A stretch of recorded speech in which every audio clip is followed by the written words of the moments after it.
Guys, स्वागत है आपका मेरे इस यूट्यूब चैनल पर जिसका नाम है प्रोग्राम विद प्रियांश।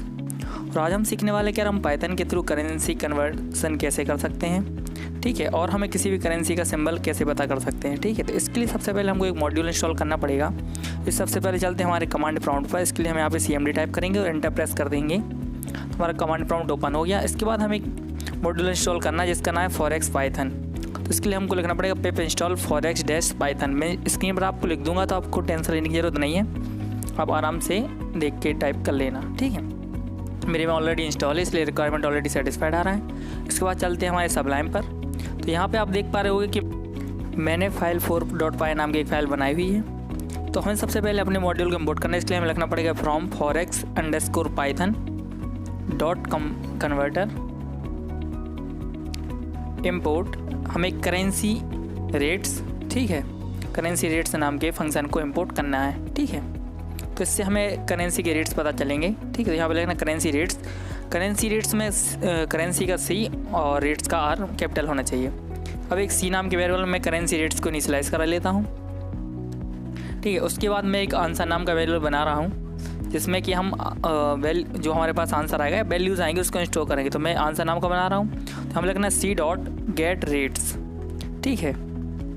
रेट और रेट्स दोनों फंक्शन है इसलिए आप रेट्स का यूज़ करें अभी, ठीक है। और यहाँ पे जैसे मैं नाम दे दूँ USD, ठीक है। तो US डॉलर के जितने भी रेट्स हैं हर करेंसी में वो हमारे पास सामने ही गेट रेट्स फंक्शन ले आएगा। तो अब मैं जैसे आंसर को प्रिंट कराऊंगा तो आप लोग देख पाओगे कि क्या होने वाला है। तो जैसे मैंने आंसर को प्रिंट कराया, मैं इसको Ctrl+V से रन कर रहा हूँ, तो आप देख पाओगे क्या होने वाला है आगे। तो देखो यहाँ पे हमारे सामने हर करेंसी की वैल्यूज़ आ चुकी हैं, ठीक है। देख पा रहे होंगे GBD, HKD, IDR, ILSD, KK, INR, ये हमारे इंडियन रुपीज़ के लिए आप देख पा रहे हो 74 लिखा है, 74.74 21564, जो इसमें हमारी US डॉलर की वैल्यू आ रही है हमारे इंडियन रुपीज़ की वैल्यूज़ में, ठीक है।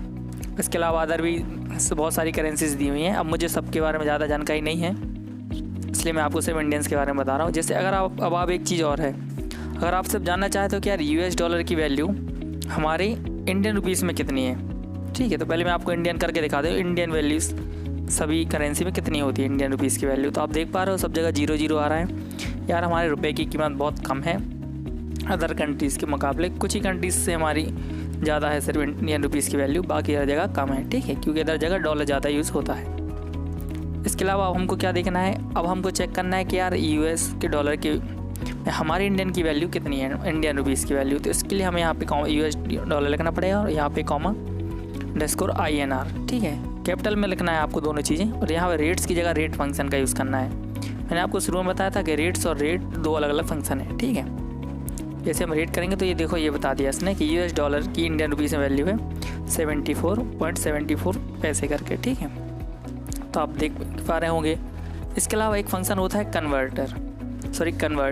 तो उससे हम ये कर सकते हैं कि यार हम जैसे वैल्यू देंगे 20, तो हम ये देख सकते हैं कि यार $20 की इंडियन रुपीज़ में वैल्यू कितनी है। पर किसी भी कंट्री की आप वो लिख सकते हो, उसमें कोई दिक्कत नहीं है ऐसी। तो आप किसी भी कंट्री की आप उस करेंसी में आप कन्वर्ट कर सकते। जैसे मैंने 50 लिखा है, मैं जैसे इसको रन किया तो आप देख पा रहे हो कि इसने मुझे बता दिया कि 3737 इसकी वैल्यू हो गई है $50 की इंडियन रुपीज़ में, ठीक है। उसके अलावा आप चेंजेस करते रहना। इसके अलावा और क्या कर सकते हैं, इसके अलावा हम देख सकते हैं कि यार पाइथन में हम के थ्रू हम किसी भी करेंसी का सिंबल पता कर सकते हैं। तो पहले मैं इसको कमेंट आउट कर देता हूँ। किसी भी करेंसी का सिंबल हम पता कर सकते हैं। ये सब चीज़ें अगर आप ई-कॉमर्स वेबसाइट बनाओगे तो अलग अलग कंट्रीज़ के हिसाब से आपको ज़रूरत पड़ेगी। तो इसके लिए हम पहले एक फंक्शन इंपोर्ट कर लेते हैं जिसका नाम है करेंसी कोड। तो हमें करेंसी में का C बड़ा रखना है और यहाँ पे कोड्स का C बड़ा रखना है, ठीक है। इसके बाद मैं C नाम के वेरिएबल में इस करेंसी कोड्स को इनिशियलाइज करा लेता हूँ, ठीक है। उसके बाद एक आंसर नाम का फिर वेरिएबल बना लेता हूँ और उसमें हम सिर्फ एक गेट सिंबल नाम का एक फंक्शन होता है उसको यूज़ करेंगे और हमारे सामने करेंसी का सिंबल आ जाएगा। जैसे मैं लिखूँ C.getSymbol। उसके बाद मैं नाम दे दूँ, जैसे अभी मैंने US डॉलर के लिए लिया था INR, पहले इंडियन रुपीज़ का चेक कर लेते हैं, ठीक है। तो जैसे मैं यहाँ पे रन करूँगा तो देखो हमारे सामने आ जाएगा हमारा सिंबल बना। तो देखो ये हमारे सामने सिंबल आ चुका है, तो आप लोग देख पा रहे हो। इसके बाद जैसे मैं यहाँ पे US डॉलर लिख दूँ तो देखो, तो इसने बता दिया ये डॉलर सिंबल हमारे सामने बना के दे दिया।